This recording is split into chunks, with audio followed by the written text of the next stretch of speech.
ತುಂಬಾ ಅದ್ಭುತವಾದ chicken wings fry ಈ ರೀತಿಯಲ್ಲಿ ರೆಡಿಯಾಗಿದೆ. ತುಂಬ ರುಚಿಯಾಗಿರುತ್ತೆ. ಒಮ್ಮೆ ಮನೆಯಲ್ಲಿ ಟ್ರೈ ಮಾಡೋದನ್ನು ಮರಿಬೇಡಿ. ಹಾಗೆ ನಾನು ಮಾಡುವ ಅಡುಗೆಗಳು ನಿಮಗೆ ಇಷ್ಟ ಆಗ್ತಿದ್ರೆ ದಯಮಾಡಿ ಸಬ್ಸ್ಕ್ರೈಬ್ ಮಾಡಿಕೊಂಡು ನಿಮ್ಮ ಫ್ರೆಂಡ್ಸ್ ಆ್ಯಂಡ್ ಫ್ಯಾಮಿಲಿಗೆ ಹೆಚ್ಚು ಹೆಚ್ಚು ಶೇರ್ ಮಾಡೋದನ್ನು ಮರಿಬೇಡಿ. ಲೈಕ್ ಮಾಡಿಕೊಂಡು ವಿಡಿಯೋ ವಾಚ್ ಮಾಡಿ. ಎಲ್ಲರನ್ನು ಸುಸಿಸ್ ಕಿಚನ್ಗೆ ಸ್ವಾಗತ ಮಾಡಿಕೊಂಡು ಇವತ್ತು ಅದ್ಭುತವಾದ ಅಡುಗೆ ಮಾಡ್ತಾ ಇದ್ದೀನಿ. ಬನ್ನಿ ಹೇಗೆ ಮಾಡೋದು ನೋಡೋಣ. ನಾನು ಮಾಡುವ ಅಡುಗೆಗಳು ನಿಮಗೆ ಇಷ್ಟ ಆಗ್ತಿದ್ರೆ ದಯಮಾಡಿ ಸಬ್ಸ್ಕ್ರೈಬ್ ಮಾಡಿಕೊಂಡು ನಿಮ್ಮ ಫ್ರೆಂಡ್ಸ್ ಆ್ಯಂಡ್ ಫ್ಯಾಮಿಲಿಗೆ ಹೆಚ್ಚು ಹೆಚ್ಚು ಶೇರ್ ಮಾಡಿ, ಲೈಕ್ ಮಾಡಿಕೊಂಡು ವಿಡಿಯೋ ವಾಚ್ ಮಾಡಿ, ನನ್ನ ಚಾನಲ್ಗೆ ಸಪೋರ್ಟ್ ಮಾಡಿ.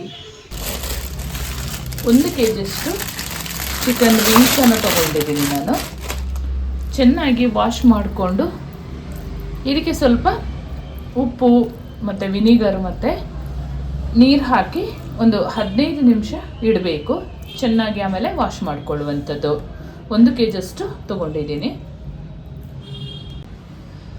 ಚಿಕನ್ ವಿಂಗ್ಸನ್ನು ನೀಟಾಗಿ ತೊಳೆದು ಮತ್ತೆ ಸ್ವಲ್ಪ ನೀರು ಹಾಕಿ ಇಟ್ಕೊಂಡಿದ್ದೀನಿ. 1 ಚಮಚದಷ್ಟು ಪುಡಿ ಉಪ್ಪನ್ನು ಸೇರಿಸ್ಕೊಳ್ಳೋಣ. ಹಾಗೆ 1 ಚಮಚದಷ್ಟು ವಿನಿಗರನ್ನು ಸೇರಿಸ್ಕೊಳ್ತಾ ಇದ್ದೀನಿ. ನೀಟಾಗಿ ಮಿಕ್ಸ್ ಮಾಡಿಕೊಂಡು ಒಂದು 15ರಿಂದ 20 ನಿಮಿಷ ಬಿಟ್ಟು ಆಮೇಲೆ ನೀಟಾಗಿ ವಾಶ್ ಮಾಡಿಕೊಳ್ಳುವಂಥದ್ದು. ತುಂಬಾ ಚೆನ್ನಾಗಾಗುತ್ತೆ. ನೀವು ಒಮ್ಮೆ ಮನೇಲಿ ಟ್ರೈ ಮಾಡಿ. ಚಿಕನ್ ವಿಂಗ್ಸನ್ನು ವಿನಿಗರ್ ನೀರೊಳಗಡೆ ಹಾಕಿ 20 ನಿಮಿಷ ಆಯಿತು. ಇದನ್ನು ಇವಾಗ ನೀಟಾಗಿ ವಾಶ್ ಮಾಡಿಕೊಂಡು ನೀರು ಸೋರಿಸ್ಕೊಳ್ಳೋಣ. ಚಿಕನ್ ವಿಂಗ್ಸನ್ನು ನೀಟಾಗಿ ತೊಳೆದಾದ ಮೇಲೆ ಸ್ವಲ್ಪ ಮ್ಯಾರಿನೇಟ್ ಮಾಡಿಡೋಣ. 1.5 ಚಮಚದಷ್ಟು ಪುಡಿ ಉಪ್ಪನ್ನು ಸೇರಿಸ್ಕೊಳ್ತಾ ಇದ್ದೀನಿ.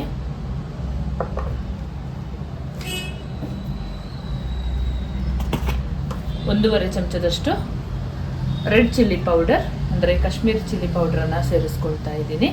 ಹಾಗೆ 1 ಚಮಚದಷ್ಟು ಡಾರ್ಕ್ ಸೋಯಾ ಸಾಸನ್ನು ಹಾಕಿ ಚೆನ್ನಾಗಿ ಮಿಕ್ಸ್ ಮಾಡಿ ಮ್ಯಾರಿನೇಟ್ ಮಾಡೋಣ.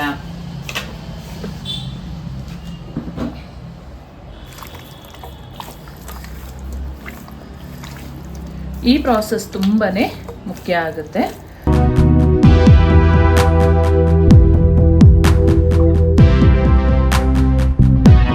ಒಂದು 30 ಮಿನಿಟ್ಸ್ ಇಟ್ಟು ಆಮೇಲೆ ಫ್ರೈ ಮಾಡಿಕೊಳ್ಳುವಂಥದ್ದು. 1 ಚಮಚದಷ್ಟು ಶುಂಠಿ ಬೆಳ್ಳುಳ್ಳಿ ಪೇಸ್ಟ್ನ ಕೂಡ ಸೇರಿಸ್ಕೊಳ್ಳೋಣ. ಶುಂಠಿ ಪೌಡರ್ ಅಥವಾ ಬೆಳ್ಳುಳ್ಳಿ ಪೌಡರ್ ಇದ್ದರೆ ಅದನ್ನು ಕೂಡ ಹಾಕ್ಕೊಳ್ಬೋದು. ನನ್ನ ಹತ್ರ ಖಾಲಿಯಾಗಿತ್ತು, ಹಾಗಾಗಿ ನಾನು ಈ ಪೇಸ್ಟನ್ನೇ ಸೇರಿಸ್ಕೊಳ್ತಾ ಇದ್ದೀನಿ. ಇಲ್ಲ ಸಣ್ಣದಾಗಿ ಕಟ್ ಮಾಡಿ ಕೂಡ ಸೇರಿಸ್ಕೊಳ್ಬೋದು, ಅದು ಕೂಡ ಚೆನ್ನಾಗಾಗುತ್ತೆ. ಚಿಕನ್ ವಿಂಗ್ಸಿಗೆ ಸೇರಿಸ್ಕೊಳ್ಳೋಕ್ಕೆ ಫ್ರೈ ಮಾಡುವ ಮೊದಲು ಡ್ರೈ ಇಂಗ್ರೀಡಿಯೆಂಟ್ಸನ್ನು ಆ್ಯಡ್ ಮಾಡ್ಕೊಳ್ಳೋಣ.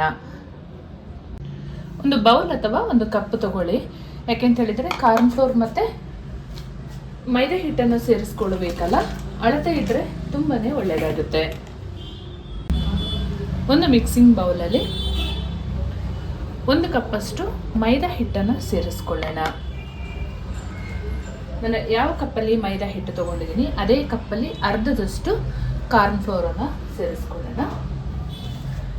ನಿಮಗೆ ಅಳತೆ ಗೊತ್ತಾಗಲಿಲ್ಲ ಅಂದರೆ ನಾನು ಡಿಸ್ಕ್ರಿಪ್ಷನ್ ಬಾಕ್ಸಲ್ಲಿ ಮೆಷರ್ಮೆಂಟ್ ಹಾಕಿರ್ತೀನಿ, ಅಲ್ಲಿ ಚೆಕ್ ಮಾಡ್ಕೊಳ್ಬೋದು. ಒಂದು 2 ದೊಡ್ಡ ಚಮಚದಷ್ಟು ಕಡಲೆ ಹಿಟ್ಟನ್ನು ಕೂಡ ಸೇರಿಸ್ಕೊಳ್ಳೋಣ. ತುಂಬ ಚೆನ್ನಾಗಾಗುತ್ತೆ. 1 ಚಮಚದಷ್ಟು ರೆಡ್ ಚಿಲ್ಲಿ ಪೌಡರನ್ನು ಸೇರಿಸ್ಕೊಳ್ಳೋಣ. ಅರ್ಧ ಚಮಚದಷ್ಟು ಹಳದಿ ಪೌಡ್ರನ್ನು ಸೇರಿಸ್ಕೊಳ್ತಾ ಇದ್ದೀನಿ. ಅರ್ಧ ಚಮಚದಷ್ಟು ಪೆಪ್ಪರ್ ಪೌಡ್ರನ್ನು ಸೇರಿಸ್ಕೊಳ್ಳೋಣ. ರುಚಿಗೆ ತಕ್ಕಷ್ಟು ಉಪ್ಪು ನೋಡ್ಕೊಂಡು ಹಾಕ್ಕೊಳ್ಳಿ. ಯಾಕೆ ಅಂತ ಹೇಳಿದರೆ ನಾವು ವಿಂಗ್ಸಿಗೆ ಮ್ಯಾರಿನೇಟ್ ಮಾಡುವಾಗ ಕೂಡ ಸೇರಿಸ್ಕೊಂಡಿದ್ವಿ.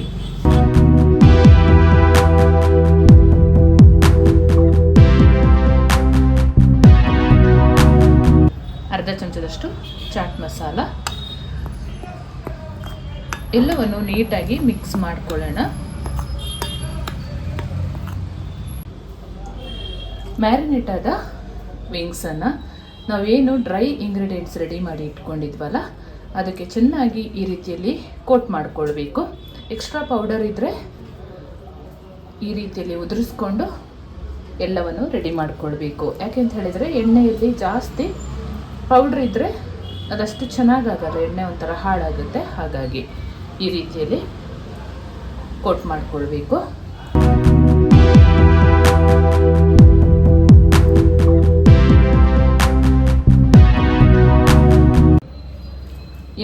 ಚಿಕನ್ ವಿಂಗ್ಸ್ ಈ ರೀತಿಯಲ್ಲಿ ಕೋಟಾಗಿ ರೆಡಿಯಾಗಿದೆ. ಎಣ್ಣೆ ಕೂಡ ಬಿಸಿಯಾಗಿದೆ, ಫ್ರೈ ಮಾಡ್ಕೊಳ್ಳೋಣ. ಎಣ್ಣೆ ಬಿಸಿಯಾಗಿದೆ, ಫ್ರೈ ಮಾಡ್ಕೊಳ್ಳೋಣ. ಗೋಲ್ಡನ್ ಬ್ರೌನ್ ಬರುವ ಹಾಗೆ ಎಲ್ಲ ವಿಂಗ್ಸನ್ನು ಫ್ರೈ ಮಾಡ್ಕೊಳ್ಬೇಕು.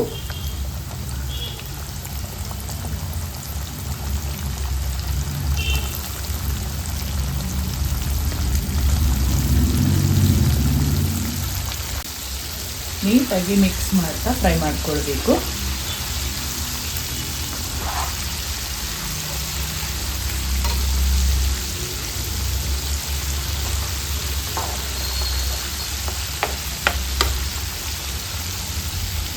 ಈ ದೊಡ್ಡ ಬಬಲ್ಸ್ ಎಲ್ಲ ಕಡಿಮೆ ಆಗೋವರೆಗೂ ಫ್ರೈ ಮಾಡ್ಕೊಳ್ಬೇಕು. ಮಧ್ಯಮ ಉರಿ ಇರಲಿ.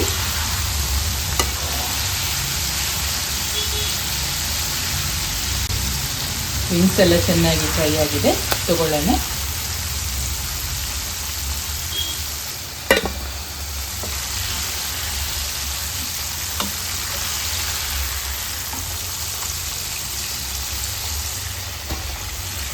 ಇದೇ ಥರ ಎಲ್ಲ ವಿಂಗ್ಸನ್ನು ಫ್ರೈ ಮಾಡ್ಕೊಳ್ಬೇಕು.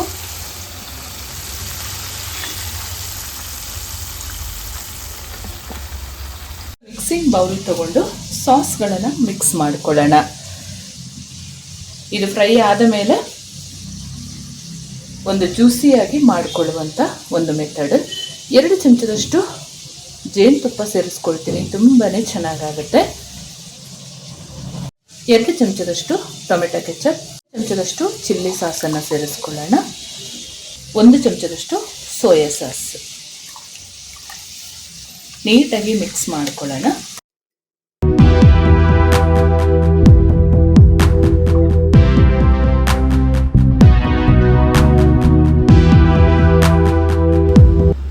ಫ್ರೈ ಪಾನನ್ನು ಒಲೆಯಲ್ಲಿಟ್ಕೊಂಡು 1/2 ಚಮಚದಷ್ಟು ಬೆಣ್ಣೆ ಸೇರಿಸ್ಕೊಳ್ಳೋಣ.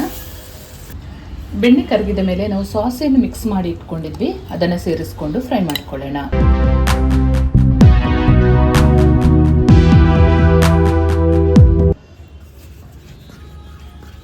ಸಾಸನ್ನು ಈ ಹದದಲ್ಲಿ ಬೆಣ್ಣೆ ಜೊತೆ ಮಿಕ್ಸ್ ಮಾಡಿಕೊಳ್ಬೇಕು.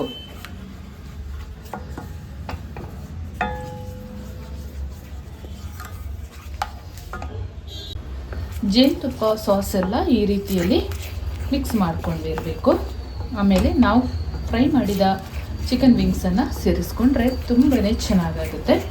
ಜೊತೆಗೆ ಸ್ವಲ್ಪ ಎಳ್ಳು ಸೇರಿಸ್ಕೊಳ್ಬೇಕು. ಸ್ಪ್ರಿಂಗ್ ಆನಿಯನ್ ಕೂಡ ಕಟ್ ಮಾಡಿ ಹಾಕೊಂಡ್ರೆ ಚೆನ್ನಾಗಾಗುತ್ತೆ.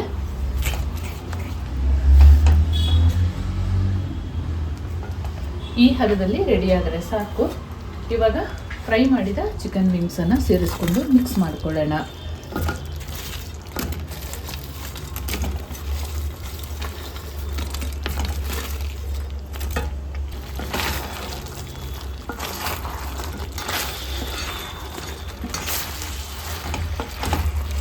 ತುಂಬಾ ಚೆನ್ನಾಗಾಗುತ್ತೆ. ನೀವು ಒಮ್ಮೆ ಮನೆಯಲ್ಲಿ ಟ್ರೈ ಮಾಡಿ.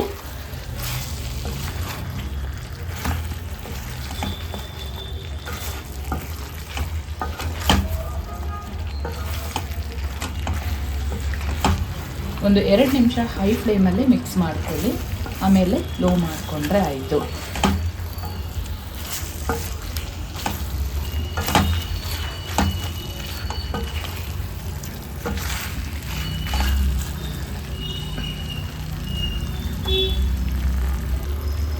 ಒಂದು ಅರ್ಧ ಚಮಚದಷ್ಟು ಬಿಳಿ ಎಳ್ಳನ್ನು ಸೇರಿಸ್ಕೊಳ್ಳೋಣ.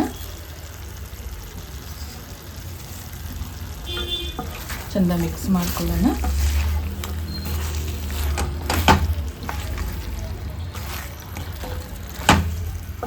ನಾನು ಮಾಡುವ ಅಡುಗೆಗಳು ನಿಮಗೆ ಇಷ್ಟ ಆಗ್ತಾಯಿದ್ರೆ ದಯಮಾಡಿ ಸಬ್ಸ್ಕ್ರೈಬ್ ಮಾಡಿಕೊಂಡು ನಿಮ್ಮ ಫ್ರೆಂಡ್ಸ್ ಆ್ಯಂಡ್ ಫ್ಯಾಮಿಲಿಗೆ ಹೆಚ್ಚು ಶೇರ್ ಮಾಡೋದನ್ನು ಮರಿಬೇಡಿ. ಹಾಗೆ ವಿಡಿಯೋ ಲೈಕ್ ಮಾಡಿಕೊಂಡು ವಾಚ್ ಮಾಡಿ. ತುಂಬಾ ಅದ್ಭುತವಾದ ಚಿಕನ್ ವಿಂಗ್ಸ್ ಫ್ರೈ ಈ ರೀತಿಯಲ್ಲಿ ರೆಡಿಯಾಗಿದೆ.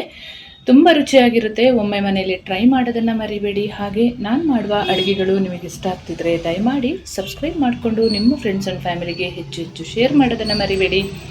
ಲೈಕ್ ಮಾಡಿಕೊಂಡು ವಿಡಿಯೋ ವಾಚ್ ಮಾಡಿ.